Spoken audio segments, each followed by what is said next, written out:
is very hard for us to handle right now.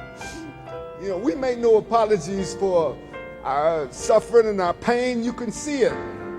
We're not going to apologize for that. But we're not just hurting. We're angry. Yeah. We're mad. This shouldn't have happened. No, it shouldn't. We do our best to be good citizens, to be good people. We believe in God. We trust Him. We treat people with decency. And we love even our enemies. And you expect us to keep doing this over and over and over again. Over again. Forgive and forget. While the people we elect and trust in offices around this country do their best not to protect us, not to consider us equal, not to love us back. What are we supposed to do with all of this anger, with all of this pain? I can tell you, this was not easy decision for us to go public with this at a time. We're a private family.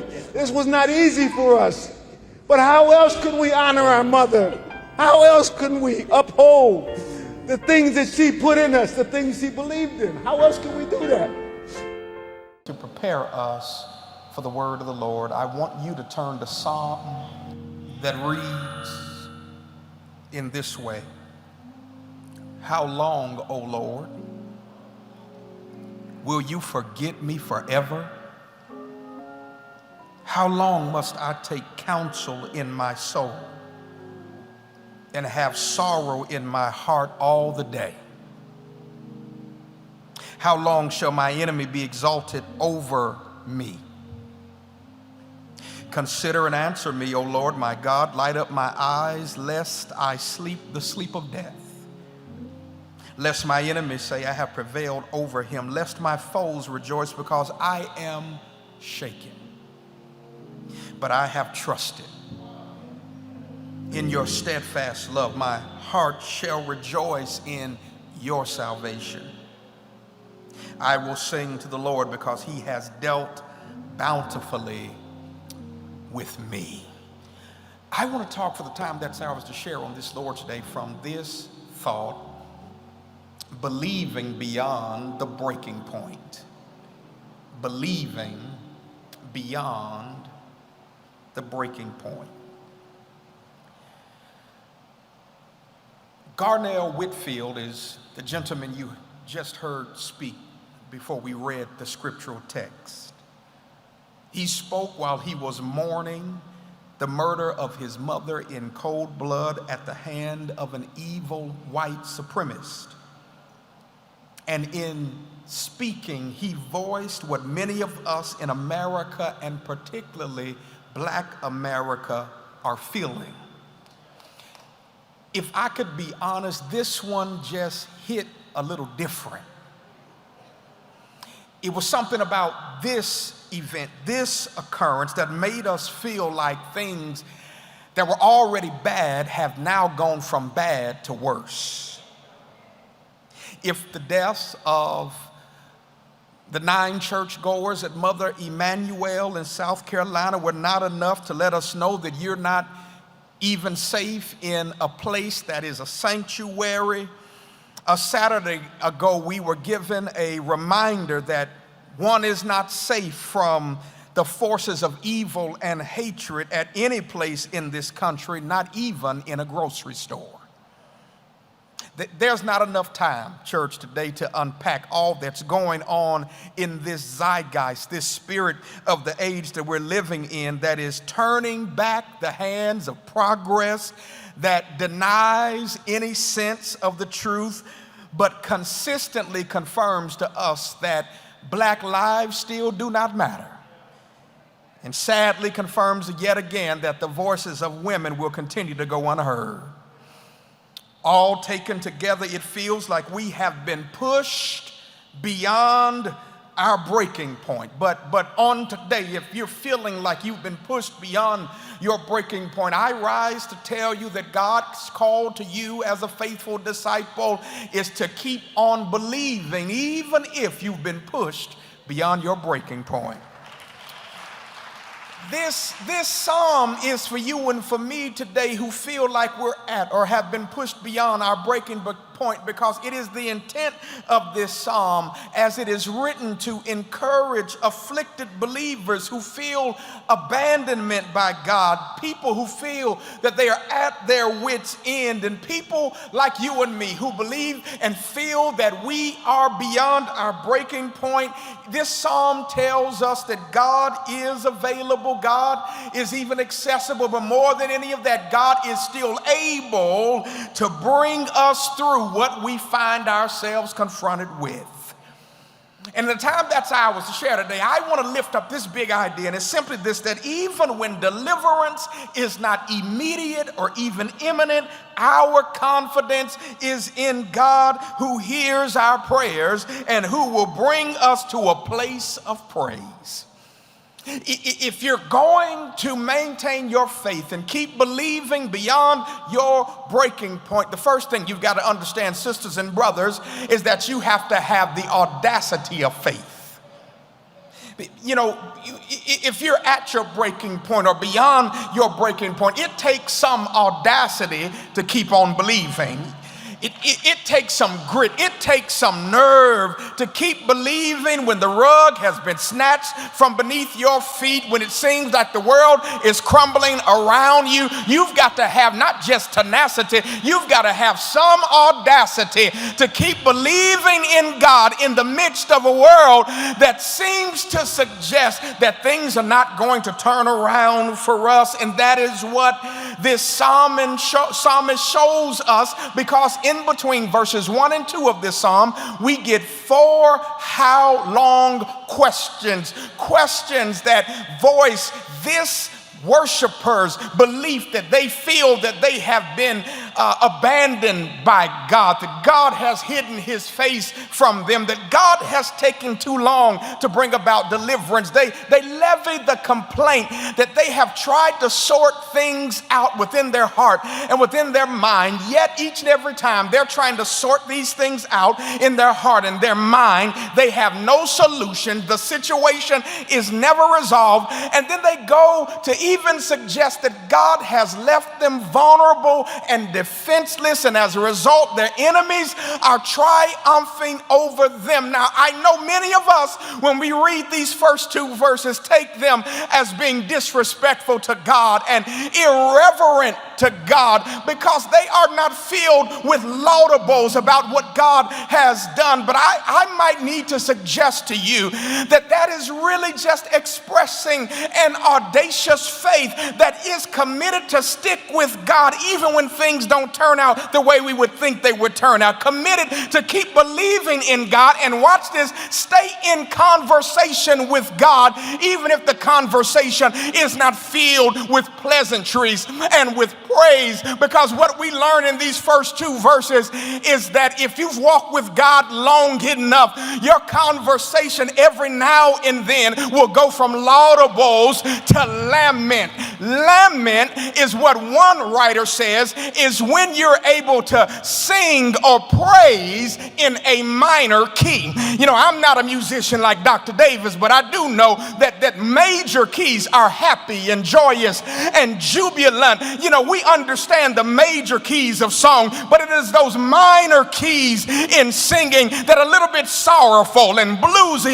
They're not the way that we would like them to be if we want to lift our spirits, but yet this is what we find in this psalm, and it really helps you and I to bring to expression an authentic and real sense of our relationship with God, because every day of your life is not sunlit days, and it is not filled with uncloudy days or with the sunlit pathways. There are some moments where you're going through the storm. There are moments where you're catching hell. There are moments when you've been down so long, you're asking like the psalmist, how long? But through the laments, it allows you to keep on singing even if you got to sing in a minor key. And is there anybody in this building today who will have an audacious faith to say, God, it might not turn around anytime soon. God, it might not get any better. God, we might still have to deal with injustice, but God, thank you for giving me language to keep on singing even if I've got to sing in a minor key. It's an audacious faith to lament before God. But the psalmist doesn't hang out in lament. The psalmist shifts to then lay their cares before the Lord in verses 3 and 4 that teaches us to do something that some of y'all would think is illogical, which is to ask God for favor. I know you're saying, preacher, favor is unmerited. We can't do anything to get it. We really don't deserve it. Some way, somehow, in the heart of God, God determines to give us favor just because he wants to. But yet this psalmist, based on what we read in verses 3 and 4, is asking God for favor. Well, preacher, how do you get to that? Well, in verses 3 and 4 of this particular psalm, listen to what he prays for. Consider and answer me. O Lord, my God, light up my eyes, lest I sleep the sleep of death, lest my enemy says, I have prevailed over him, lest my foes rejoice because I am shaken. That word consider in other translations means to look at. It is an anthropomorphism of God who is beyond any category and is trying to put in human terms what he's asking God to do. Now understand, in the first verse, the accusation made against God is that God has hidden his face from the psalmist. To suggest that to hide one's face is an image or a picture of absence or curse, but to suggest and ask God to consider or to look at means that the psalmist is just asking God to be present and to bless whatever circumstance they have found themselves in. It is showing that the psalmist is not so much concerned with specifically how they're going to get out of this situation or the ways that God is working. He trusts the character of God enough that there is so much goodness and love and mercy in God that if God would just look at him, that God would give favor. And I love favor because favor can answer any circumstance that might come its way. And my sisters and my brothers, that's why you ought not leave before you receive the benediction. You ought not log off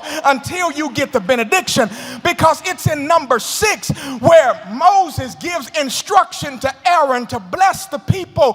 When they leave worship, the Lord bless you and keep you. The Lord make his face to shine upon you and be gracious to you. The Lord lift the light of his countenance upon you and give you peace. Because it is in that moment where even Aaron or the priest or whoever's announcing the blessing recognizes that with as many people who come to worship, there are as many circumstances that they are dealing with. And he doesn't have time to bless each and every specific concern, but God can. So he just asks that the Lord shine his face and give the light of his countenance upon his people, because that is an expression of God's favor. And my sisters and my brothers, in a real sense, we just don't need the favor of God in our individual situations. We need the favor of God with this crisis that we're going through in this country, because at the heart of white supremacy, at the heart of racism, is that America has a soul that needs to be redeemed. And I like it. I like the way my doctoral thesis director, Dr. McMickle, told me. He said, maybe we do need a replacement theory. He said a replacement theory like that's written in Ezekiel chapter 11 and verse 17. You didn't shout because you don't know what it says in Ezekiel chapter 11 and verse 17. Because if you read Ezekiel chapter 11 and verse 17, it would show us what this nation really needs. Because in Ezekiel 11 and verse 17, God declares that I'll take those hearts of stone from them and give them a heart of flesh. And then you go back to Jeremiah 33, God says, I'll write my laws on their hearts. That's what this nation needs. We need a heart transplant. We need a change of heart. And until we get to that, we can change laws, we can change elected officials, but unless we have a heart change, we will stay in the same predicament that we're in right now. We need the favor of God. We need the favor of God to help us deal with the situations that we're facing when we're in a moment where we are beyond our breaking point and we want to keep on believing. Well, here's the final thing I want to give you. If you're going to believe beyond your breaking point, here's the final thing. You have to be absolutely assured that God will not fail. I know it's simple, but we're talking about believing beyond your breaking point. And you've got to be assured that God will not fail. Notice verses 1 and 2 are lament. Verses 3 and 4 are prayer petitions. But this all comes to resolve in verses 5 and 6. This is where we've got to come to the point. Well, the psalmist says, but I have trusted in your steadfast love. My heart shall rejoice in your salvation. I will sing to the Lord because he has dealt bountifully with me. Let me give you to it. Give it to you real quick. That simply what the psalmist does is instead of being consumed with their experience or with their enemies, the psalmist lifts their gaze to focus on the eternal God. See, that ought to speak to somebody in here today, because there's some of us who need to turn off our news notification apps. Some of us need to take the time that we've been spending watching the nightly news and have a prayer meeting in our house, because when we do that, we take our focus off of our experience and our enemies and look up towards the hills from where our help comes from. Our help comes from the Lord. You've got to make the decision to focus on the eternal God. Now, this is important because nowhere in this psalm does God give the psalmist an ETA of when he's going to show up and deliver him. The situation is still as bad as it was in verses 1 and 2.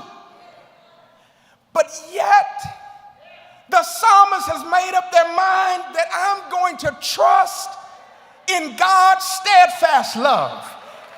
God's steadfast love is that God makes a determination that no matter how bad life becomes, God continues to hold on to us.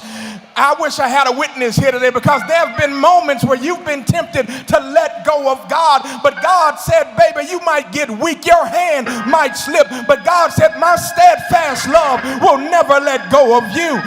And watch this, the situation hasn't changed. Situation hadn't changed. But watch what he closes with. He says, my heart shall rejoice, and I'll sing to the Lord. Nothing has changed. No hope of an immediate or imminent deliverance. But yet he says, my heart shall rejoice, and I'll sing to the Lord. And that's what I want to suggest to us today. We've got to be like this psalmist who is convinced that God won't fail. Y'all, I ain't got time to take you from 1619 up to 2022, but y'all, we've been here before. And God has done too much for us and brought us through too much that at this moment to stop trusting in God, but watch this, to stop praising God. We've got to develop the capacity that if the situation doesn't change immediately, because we know some way, somehow, at some time, God is going to show up on our behalf. We've got to make up our mind to say that my heart is going to rejoice and I will sing unto the Lord. That's what another psalm tells us when it says, I will bless the Lord at all times, and his praise shall continually be in my mouth. That's what one of the prophets said when he said that though the fig tree should not blossom, nor fruit be on the vines, the produce of the olive might fail, and the field yield no food, the flock be cut off from the fold, and there be no herd in the stalls, yet I will rejoice in the Lord. I will take joy in the God of my salvation. That's what I want to ask you today.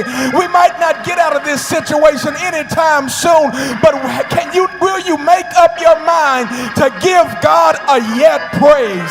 A yet praise regardless of who's in office. A yet praise regardless of what laws don't pass. A yet praise knowing that God is still able to make all things work together for our good. Things might not become any easier, but we are a resurrection people. And the resurrection confirms to you and to me that we can even face death. We can even be buried in the grave. But we are confident that we will rise again. Harder yet may be the fight.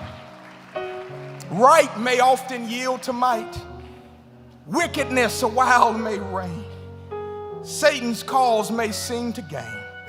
But there's a God who rules above with a hand of power and a heart of love. And if I'm right, he'll fight my battle. I shall have peace someday.